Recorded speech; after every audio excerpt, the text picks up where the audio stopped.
Hello friends, कैसे हैं आप सब। स्वागत है आप सभी का अपने यूट्यूब चैनल मेक माई गोल में। तो दोस्तों, आज का पाठ है पाठ 19 ककोलत से कन्याकुमारी। तो इस पाठ की मुख्य बातें क्या हैं।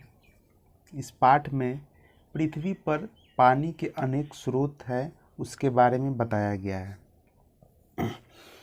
सबसे बड़ा स्रोत समुद्र है। इसके अलावा इस पृथ्वी के अंदर भी पानी है, जिसे हम कुआं खोदकर हैंड पंप लगाकर निकालते हैं। गांव में तालाब और नहर तथा पाइन होते हैं। यहाँ तक कि हवा में भी पानी का अंश होता है। पहाड़ों पर झरने होते हैं। कुछ झरने का पानी ठंडा, कुछ का गर्म तथा कुछ का सामान्य होता है। नवादा जिले के ककोलत में ठंडा पानी का झरना है, तो नालंदा जिले के राजगीर में गर्म पानी के झरने हैं। वहाँ एक कुंड भी है, जिसका पानी सालों भर गर्म रहता है। जाड़े के दिनों में यहाँ भीड़ लगी रहती है।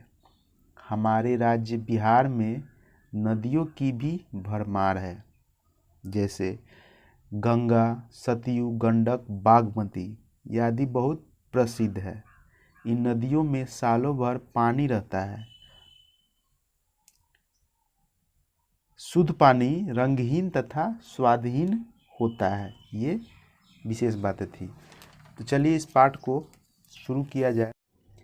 गर्मी की छुट्टियों में नन्ही, अंकुर, मान्या और स्वीटी अपने दोस्तों के साथ नालंदा जिले में स्थित ककोलत घूमने आए थे। यहाँ पहाड़ों के ऊपर से वर्ष पर्यंत एक झरना बहता रहता है। दूर दूर से हजारों लोग उस झरने में स्नान करने आते हैं।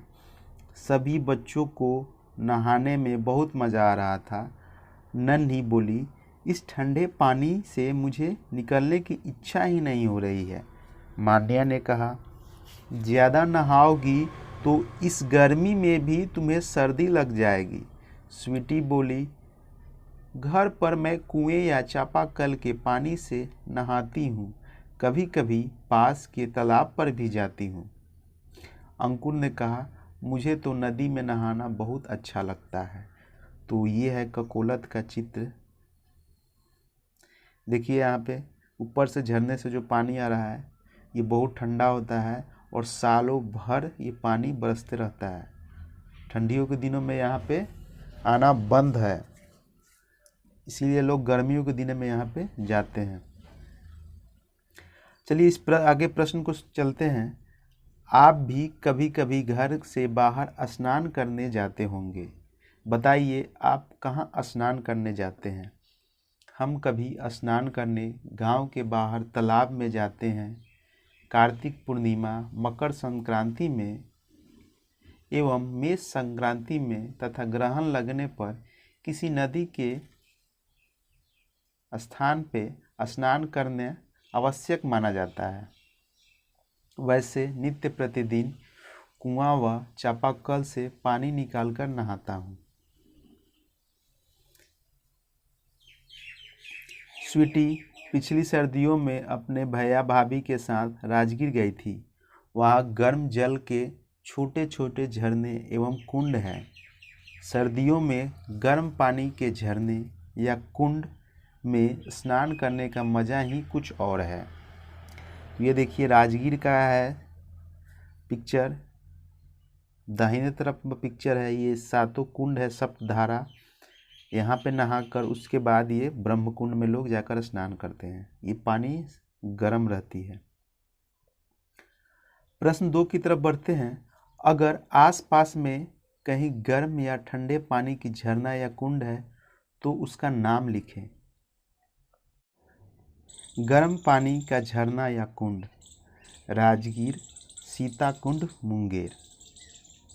ठंडा पानी का झरना या कुंड, ककोलत, हुंडरू, रांची।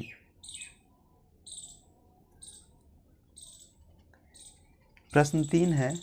हमारे आसपास झरनों और कुंडों के अतिरिक्त पानी के बहुत सारे भंडार हैं।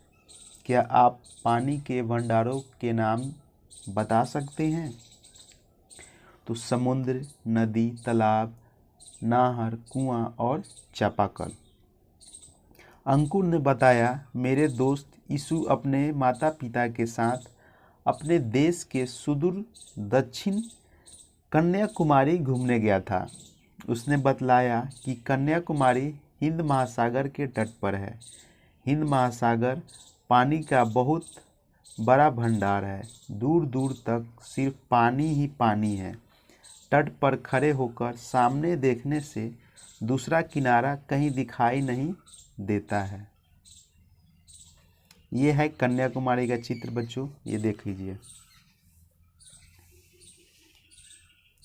मान्या बोली, यीशु ने यह भी कहा था कि समुद्र के अंदर शंख, सीप, केकड़ा आदि भी पाए जाते हैं।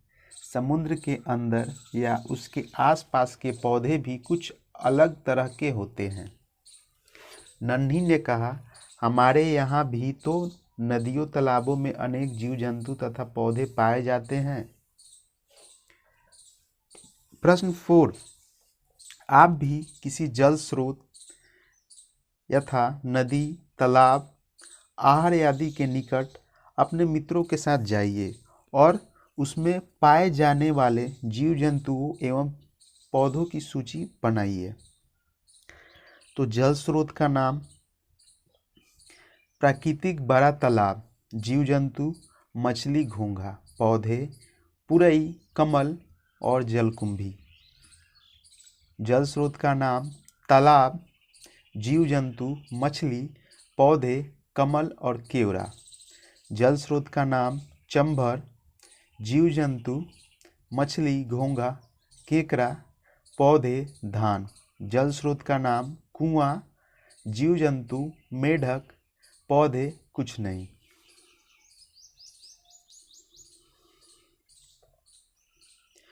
स्वीटी ने कहा, पानी हमारे लिए बहुत उपयोगी है। यह हमारी प्यास बुझाता है। हम इससे नहाते हैं, अपना भोजन बनाते हैं। प्रश्न 5, क्या आप बता सकते हैं पानी का किन किन कामों में उपयोग करते हैं? तो बर्तन धोने, पीने, मकान बनाने, कपड़ा धोने, भोजन बनाने, सड़क बनाने, नहाने, घर धोने, भाप इंजन चलाने एवं बिजली बनाने में। अंकुर ने कहा, गंगा दशहरा के समय में अपने माता पिता के साथ गंगा स्नान करने पटना गया था। गंगा का पवित्र पानी मल मूत्र कूड़े कचरे से काफ़ी गंदा लग रहा था। मेरा नहाने का उत्साह ही समाप्त हो गया। तो बच्चों, नदी में को गंदा करना बहुत गलत बात है। मान्या बोली, यह सच है, कई लोग पानी में कूड़ा करकट, पॉलीथीन, कपड़ा आदि फेंक कर उसे प्रदूषित कर देते हैं। प्रश्न 6 है, क्या आपके आसपास में जल स्रोत को भी लोग प्रदूषित कर देते हैं? हाँ, मेरे आसपास के तालाब, कुआं दोनों को लोग प्रदूषित कर देते हैं। तालाब किनारे कूड़ा कचरा फेंक देते हैं। निकट ही मूत्र त्याग तथा मल त्याग करते हैं। ये गंदे पदार्थ वर्षा जल के साथ तालाब में चले जाते हैं। वर्षा जल के साथ रिछ कर जमीन में चला जाता है और कुएं के जल को प्रदूषित कर देता है। प्रश्न 7 है, जल स्रोत के निकट जाकर पता लगाएं किन किन कारणों से जल प्रदूषित हो रहा है। तो कूड़ा कचरा फेंकने से, कारखानों के अवशिष्ट बहाने से, तट पर मलमूत्र त्यागने से, नदियों में शव को बहाने से, गंदे कपड़े साफ कर, मृत पशुओं को बहाने से। स्वीटी बोली, गंदा पानी हमारे किसी काम का नहीं है। ना तो इसे हम पानी के उपयोग में ला सकते हैं, ना इससे भोजन बना सकते हैं।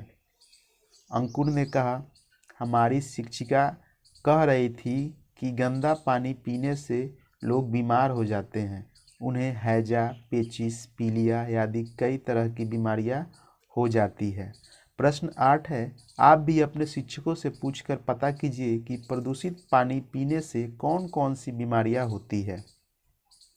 तो हैजा, डायरिया, पीलिया, पेचिश, उल्टी, दस्त, जुखाम और बुखार और भी बहुत कुछ गंदा पानी पीने की वजह से हो जाता है। प्रश्न 9, अपने मित्र के साथ जल स्रोतों को प्रदूषित होने से बचाने के उपायों पर चर्चा कीजिए और उन्हें लिखिए। लोगों को समझाएं कि जल स्रोतों के निकट मल त्यागना ना करें, नालियों का पानी जल स्रोतों में ना गिराएं, कारखानों के अवशिष्टों को शोधन कर ही गिराएं, नालियों के पानी का भी शोधन किया जाए तब जल स्रोत में गिराया जाए। मान्या बोली, जो जल इतना ज़्यादा महत्वपूर्ण है, हमें उसे न केवल प्रदूषित होने से बचाना चाहिए बल्कि यह हमेशा उपलब्ध रहे इसके प्रति भी सचेत रहना चाहिए। अंकुर ने कहा, जल हमारी सबसे बड़ी ज़रूरत है, इसके बिना खाना पीना क्या जीना भी मुश्किल है। हमें बेवजह जल को बर्बाद करने की आदत से बचना चाहिए। प्रश्न 10 है, क्या आप बता सकते हैं हमारे आसपास कैसे कैसे पानी बर्बाद होता है। तो विद्यालय में उपयोग के बाद नल को खुला छोड़ देने से, घर में हाथ मुंह धोते बर्तन धोते समय नल को खुला रखकर, मोहल्ले में नल को तोड़ देने के कारण। प्रश्न 11, जल की बर्बादी रोकने के लिए हम लोग कौन कौन से कदम उठा सकते हैं। किसी भी काम को संपन्न करने के लिए बाल्टी में पानी ले लेंगे, इससे पानी बर्बाद नहीं होगा। नहाने और कपड़े के अवशिष्ट पानी से फुलवारी की सिंचाई कर सकते हैं, घर धो सकते हैं, घर के सामने छिड़काव कर सकते हैं। प्रश्न 12 है, आप 2 रुमाल लेकर भिगो लीजिए, एक रुमाल को धूप में डाल दे तथा दूसरे को छाया में रख दे। 1 घंटे के बाद दोनों रुमाल में क्या परिवर्तन हुआ बताइए। तो धूप में रखा रुमाल जल्दी सूख गया, छाया में रखा रुमाल सूखने के बजाय गीला ही रह गया। प्रश्न 13 है, धूप में रखे रुमाल का पानी कहाँ चला गया, सोचकर बताइए। तो धूप में रखे रुमाल का पानी भाप बनकर हवा में मिल गया। 2 कांच के गिलास लीजिए, एक में गर्म पानी और दूसरे में बर्फ वाला पानी डालिए, थोड़ी देर बाद देखिए और बताइए। प्रश्न 14, क्या गिलास की बाहरी सतह में कोई परिवर्तन दिखाई दिया, क्या परिवर्तन हुआ। तो हाँ, परिवर्तन दिखाई दिया। बर्फ वाली गिलास के बाहरी सतह पर पानी की बूंदें एकत्रित हो गई। प्रश्न 15, क्या गिलास की बाहरी सतह पर दिखने वाला पानी गिलास की सतह को छेदकर बाहर आ गया, सोचिए। गिलास को छेदकर पानी बाहर नहीं आया, बल्कि बर्फ के ठंडक से आसपास की वायु में उपस्थित जलवाष्प पानी बनकर गिलास के बाहरी सतह पर एकत्रित हो जाता है और जल की बूंदों में परिवर्तित हो जाता है।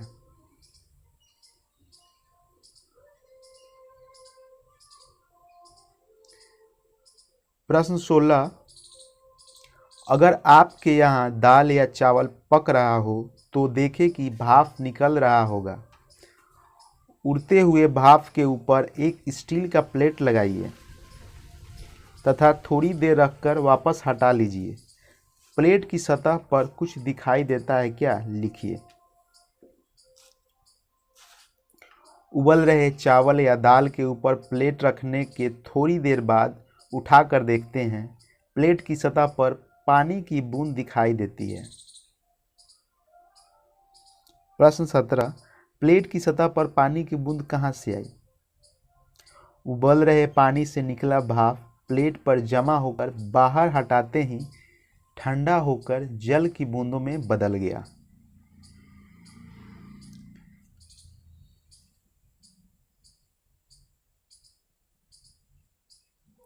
मान्या के शिक्षक ने बताया था कि धूप या गर्मी से पानी भाप बनकर ऊपर उठ जाता है। बहुत सारी भाप जब ऊपर में मिलती है तो बादल बन जाते हैं। वहीं बादल ठंडे होकर पानी बरसते हैं। प्रश्न 18 है, आप अपने शिक्षक से पता कीजिए कि पानी के भाप बनकर उड़ने एवं बादल बनकर बरसने की क्रिया हमेशा चलती रहती है क्या? तो जमीन पर से पानी का भाप बनकर उड़ना सदैव जारी रहता है। यह दिन में अधिक और रात में कम मात्रा में होता है। आसमान में यह भाप तभी बादल बनता है जब एक सीमा से ऊपर जाने के बाद ठंडा होकर बादल बनता है और बादल ठंडा होकर पानी के रूप में, वर्षा के रूप में पुनः जमीन का पानी जमीन पर पहुंच जाता है।